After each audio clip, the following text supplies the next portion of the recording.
इस प्रकार से 1 लाख वोट इलेक्शन कमीशन और बीजेपी ने चोरी किया। नमस्कार दोस्तों, आप देख रहे हैं वॉचिंग तक। आज हम जानेंगे देश की वो बड़ी खबरें जो आप लोगों के लिए जानना बेहद जरूरी है।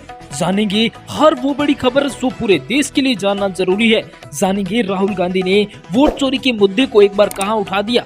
जानेंगे भाजपा सरकार के उस सच के बारे में जो पूरा देश जानना चाहता है। जानेंगे बिहार में किसकी पार्टी सरकार आने वाली है। जानेंगे हर वो मुद्दे की खबर जो आप लोगों के लिए है जरूरी। तो चलिए शुरू करते हैं देश और दुनिया की तमाम बड़ी खबरों के बारे में। पहली बड़ी खबर आ रही है, कांग्रेस सरकार को झटका लगा। जी हां, चुनाव खत्म होते ही कांग्रेस को झटका।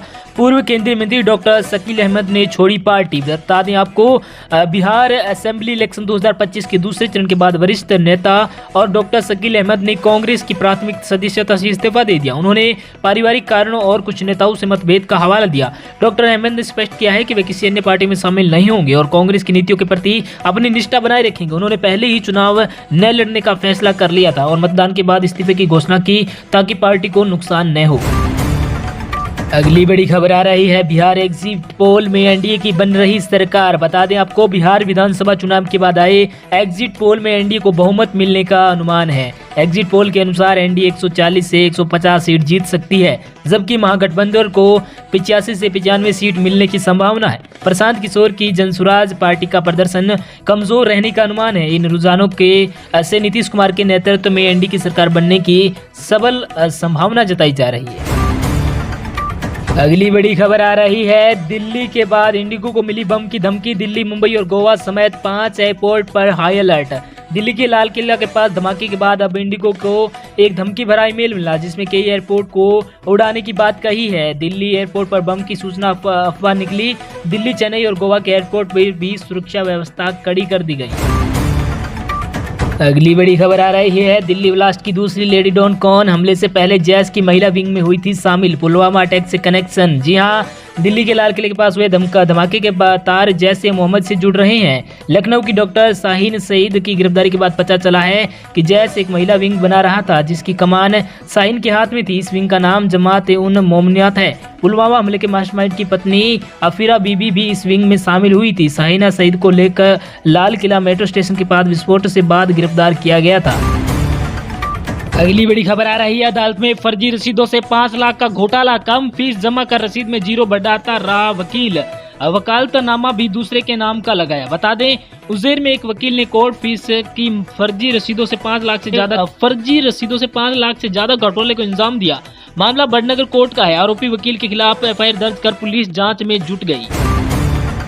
अगली बड़ी खबर आ रही है, हसीना के खिलाफ 17 नवंबर को फैसला सुनाया जाएगा। कोर्ट 1400 हत्याएं, अपहरण, टॉर्चर के आरोप यूनुस कुछ ही देर में देश को संबोधित करें। बता दें कि बांग्लादेश के पूर्व प्रधानमंत्री शेख हसीना के खिलाफ दर्ज मानवता के खिलाफ अपराध मामले में फैसले की तारीख का ऐलान हो गया। वहीं ढाका के इंटरनेशनल क्राइम ट्रिब्यूनल आईसीटी ने 17 नवंबर को सोमवार को अपना फैसला सुनाएगी।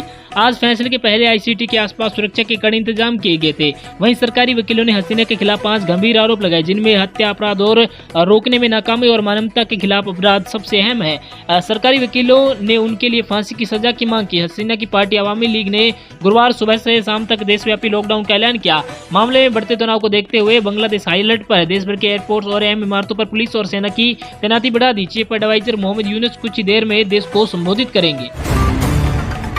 अगली बड़ी खबर आ रही है, आपको बता दें कि धर्मेंद्र देओल की तबीयत को लेकर लगातार फैल रही खबरों को लेकर बता दें कि सनी देओल मीडिया पर नाराज हो गए। सनी ने हाथ जोड़ते हुए फोटोग्राफर्स और पेपराजी से कहा, आपके घर में भी माँ बाप हैं, आपको शर्म नहीं आती। वहीं बता दें, धर्मेंद्र से मिलने अमिताभ बच्चन भी पहुंचे।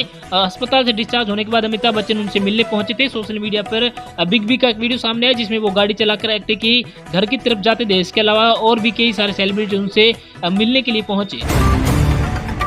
अगली बड़ी खबर, काउंटिंग में गड़बड़ी हुई तो नेपाल जैसा हाल होगा। आरजेडी एमएलसी की धमकी, जदयू का पोस्टर टाइगर भी जिंदा है, सपा का सवाल, अलविदा चाचा। जी हां, आरजेडी एमएलसी सुनील कुमार सिंह ने कल आने वाले विधानसभा चुनाव के रिजल्ट से पहले बड़ा बयान दिया। उन्होंने कहा, इस बार का मतदान बदलाव के लिए हुआ है। 2025 में तेजस्वी की सरकार बनने वाली। इस बार 2020 के जैसे 4 घंटे मतगणना रुकवा दिया था तो बिहार की सड़कों पर नेपाल जैसा नजारा देखने को मिलेगा। अगर गड़बड़ हुई तो यहाँ या तो उम्मीदवार बाहर आएगा या अधिकारी बाहर आएगा। अधिकारी सचेत हो जाएं, कहीं भी गड़बड़ी नहीं हो। बता दें सुनील कुमार सिंह ने प्रेस कॉन्फ्रेंस कर एग्जिट पोल पर सवाल उठाते हुए साजिश बताई। उन्होंने कहा 11 नंबर कुछ वोटर्स लाइन में ही थे, तभी एग्जिट पोल अपनाने शुरू हो गए। ऐसा लगता है सब मिलकर एनडीए को जिताने में लगे। बिहार के लोग अचंभित है कि वोट गठबंधन को मिल रहा है, फिर भी एग्जिट पोल में एनडीए की जीत कैसे है।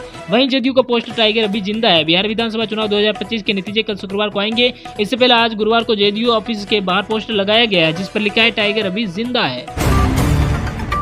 अगली बड़ी खबर आ रही है दिल्ली विलास हरियाणा में तीसरी संदिग्ध कार मिली, चौथी की तलाश। जांच में जो खुलासा, लाल रंग की एक्सपोर्टो गाड़ी से विस्फोट को ढोया गया। बता दें दिल्ली में लाल किले के पास धमाका करने वाले आतंकी डॉक्टर उमर उन नबी के वाले eco sports car DL10 CK0458 की जांच में खुलासा हुआ कि इससे विस्फोटक की ढुलाई की गई थी।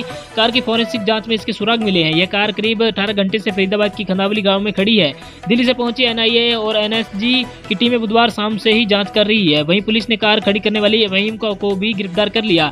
फहीम अल फलाह यूनिवर्सिटी का कंप्यूटर ऑपरेटर है और आतंकी डॉक्टर उमर का असिस्टेंट है। फहीम की बहन यहां रहती है, इसलिए वह मंगलवार रात कार यहां खड़ी कर चला गया। कार बरामदगी के बाद आसपास के घर खाली करा 200 मीटर का एरिया सील किया गया। वहीं पुलिस ने फरीदाबाद से इस शेड्यूल से जुड़ी तीसरी ब्रीजा कार को भी बरामद कर लिया। वह बरामदगी अल फलाह यूनिवर्सिटी के अंदर से हुई। यह कार लेडी आतंकी डॉन शाहीन के नाम पर ही बताई जा रही है। हरियाणा STF और NIA की टीम ने भी कब्जे पर ले ली है। इस मामले में पुलिस को चौथी स्विफ्ट डिजायर कार भी तलाश में है। वहीं अल फलाह यूनिवर्सिटी से डॉक्टर उमर और मुजमिल से जुड़ी डायरिया और डॉक्यूमेंट्स बरामद किए गए। इनमें ऑपरेशन जैसे सबसे कोड वर्ड लिखे होने की भी बात सामने आ रही है। अगली बड़ी खबर आ रही है, आपको बता हरियाणा में 5वीं तक के स्कूल बंद होंगे। बढ़ते प्रदूषण के चलते शिक्षा निदेशालय ने फैसला लिया, सभी जिलों के DC को पावर दी। बता दें हरियाणा में प्रदूषण के चलते ग्रेड 3 की पाबंदियों लागू होने के बाद दिल्ली NCR एरिया में के स्कूल में 5वीं के फिजिकल क्लास बंद करने का फैसला लिया जा सकता है।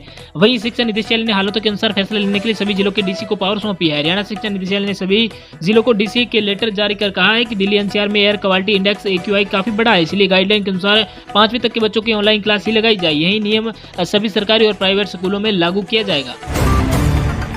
अगली बड़ी खबर आ रही है, धीरेन्द्र शास्त्री पदयात्रा में बेहोश हुए, सड़क पर लेटे भगत गमछे से हवा करते रहे। 15 घंटे में दूसरी बार तबियत बिगड़ी। बता दें बागी धाम के पीठाधीश्वर पंडित धीरेन्द्र सिंह शास्त्री की सनातन एकता पदयात्रा का गुरुवार को 7वां दिन है। इस बीच लगातार दूसरे दिन धीरेन्द्र शास्त्री की तबियत बिगड़ गई। यूपी हरियाणा बॉर्डर पर उन्हें अचानक चक्कर आ गया, वह सड़क पर ही लेट गए। आसपास के मौजूद भक्तों ने संभाला, गमछे से हवा की। वहीं थोड़ी देर बाद लेटे रहने के बाद धीरेन्द्र शास्त्री उठकर बैठे। अचार के साथ पराठा खाया। इससे पहले बुधवार को भी उन्हें बुखार आ गया था। डॉक्टरों ने उन्हें चेकअप करवाकर दवा दी थी। थोड़ा आराम करने के बाद धीरेन्द्र शास्त्री ने यात्रा आगे बढ़ाई। वहीं दिल्ली और हरियाणा से होते हुए आज पदयात्रा मथुरा में दाखिल हो रही है। मथुरा में 55 किलोमीटर की यात्रा 4 दिन में पूरी की जाएगी। सुरक्षा के कड़े इंतजाम किए गए हैं। SSP अनुज चौधरी खुद मोर्चे पर तैनात है। दिल्ली के ब्लास्ट के बाद धीरेन्द्र शास्त्री की सुरक्षा भी बढ़ा दी गई। वहीं पदयात्रा में उनके साथ करीब 1 लाख लोग चल रहे हैं। अगली बड़ी खबर आ रही है, CM धामी ने भाषण के बीच मंच से फेंकी पर्ची, बोले इसे क्या ही पढ़ना, फेंक ही देते हैं। लोगों ने हंसकर बजाई तालियां। CM पुष्कर सिंह धामी ने आज नैनीताल में कार्यक्रम के दौरान मंच से भाषण के दौरान पर्ची फेंक दिया। बता दें CM उस समय नाराज हो गए जब उनके सामने रखे गए भाषण के पर्चे में जिलाध्यक्ष का नाम गलत लिखा हुआ मिला। भाषण के दौरान जब उन्होंने पर्चा देखा तो मंच से ही पर्चा फेंक दिया। CM ने हंसते हुए नाराजगी जताई। CM ने कहा अगर मैं ध्यान नहीं देता तो मंच से गलत नाम ही पढ़ देता, जो सही नहीं होता। उन्होंने कहा कि मंच पर मौजूद सभी लोगों का सम्मान सही ढंग से होना चाहिए और ऐसी लापरवाही अस्वीकार्य है। इसके बाद CM धामी ने बिना पर्चे के ही मंच से सभी के नाम खुद पढ़े, जिससे कार्यक्रम में मौजूद लोगों ने तालियां बजाकर CM की सराहना की। CM धामी आज दोपहर नैनीताल में भुजिया घाट में काया आयुर्वेदिक मेडिकल कॉलेज का शुभारंभ करने पहुंचे। इसी दौरान उन्हें भाषण के लिए उन्हें एक पर्चा दिया गया। CM ने मंच पर 2 मिनट तक भाषण दिया। इस बीच जैसे ही CM मंच पर उपस्थित लोगों का नाम लेने लगे तो इसी दौरान जिलाध्यक्ष प्रताप बिष्ट की जगह प्रदीप बिष्ट लिखा मिला। वहीं जिसे देखकर CM पहले हैरान हुए, फिर भाषण शुरू किया, लेकिन 4 सेकंड बाद रुके। अगली बड़ी खबर, कार्तिक स्वामी में चोरी टूटी मिली दान पेटी। रुद्रप्रयाग में है भगवान शिव के बेटे का एकमात्र। बता दें आपको उत्तराखंड के रुद्रप्रयाग जिले में स्थित प्रसिद्ध कार्तिक स्वामी मंदिर में चोरी हुई है। इस ऊंचाई वाले पवित्र धाम में चोरों ने मंदिर की दान पेटी तोड़ी और करीब 40 से 50 करोड़ रुपए उड़ा ले गए। बता दें कि 40 से 50 हजार रुपए उड़ा ले गए। मामला तब सामने आया जब पुजारी सुबह मंदिर की तरफ जा रहे थे, तभी उन्होंने देखा कि हनुमान जी की मूर्ति के नीचे बना दान पात्र टूटा हुआ है। चोरी की इस वारदात ने न सिर्फ श्रद्धालुओं बल्कि प्रशासन को भी हैरान कर दिया, क्योंकि यह मंदिर समुद्र तल से करीब 3048 मीटर की ऊंचाई पर स्थित है, जहां तक पहुंचने के लिए 3 किलोमीटर का ट्रैक करना पड़ता है। अगली बड़ी खबर, बिहार के 38 जिलों के 46 सेंटर पर काउंटिंग कल। सासाराम में काउंटिंग सेंटर में ट्रक की एंट्री पर बवाल। बता दें आपको, बिहार विधानसभा चुनाव का रिजल्ट आने में सिर्फ एक दिन बचा है। बिहार में पहली बार 67% वोटिंग हुई। पुरुष के मुकाबले महिलाओं का मतदान प्रतिशत 9% ज्यादा है। वहीं बिहार के सभी 38 जिलों में स्ट्रांग रूम बनाए गए हैं। इलेक्शन कमीशन के मुताबिक वोटों की गिनती सुबह 8 बजे से शुरू होगी। किसी विशेष स्थिति में रिटर्निंग ऑफिसर के आदेशों पर समय में परिवर्तन किया जाएगा। काउंटिंग की शुरुआत में बैलेट पेपर और ATPBS यानी electronic transmitted postal ballot system से होगी। अगली बड़ी खबर आ रही है, दिल्ली ब्लास्ट जवाद का सुराग ढूंढने MPI की टीम। अल फलाह यूनिवर्सिटी के चेयरमैन 11वीं तक महू में पढ़ा, इंदौर से किया BTech। अगली बड़ी खबर आ रही है, कांग्रेस के राष्ट्रीय महासचिव से नहीं लौटाई करोड़ों की पेटिंग, केस चलेगा। पूर्व राज परिवार के सदस्य ने पत्नी के लिए उधार MF हुसैन ने बनाई थी। बता दें कि पूर्व केंद्रीय मंत्री और कांग्रेस राष्ट्रीय महासचिव भंवर जितेंद्र सिंह पर मकबूल फिदा हुसैन की करोड़ों रुपए की पेंटिंग वापस नहीं लौटाने का आरोप है। बता दें, इन आरोपों पर अलवर के पूर्व राज परिवार के सदस्य पर दिल्ली राउंड एवेन्यू कोर्ट के स्पेशल जज ने केस चलाने के आदेश दिए। बता दें, स्पेशल जज जितेंद्र ने कहा है, आरोपी की ओर से झूठे आश्वासन देना, बार बार कहना पर भी पेंटिंग ने लौटाना और अंत में इनकार करना आपराधिक विश्वासघात की श्रेणी में आता है। कोर्ट ने माना कि आरोपी की जांच के लिए पर्याप्त आधार मौजूद है।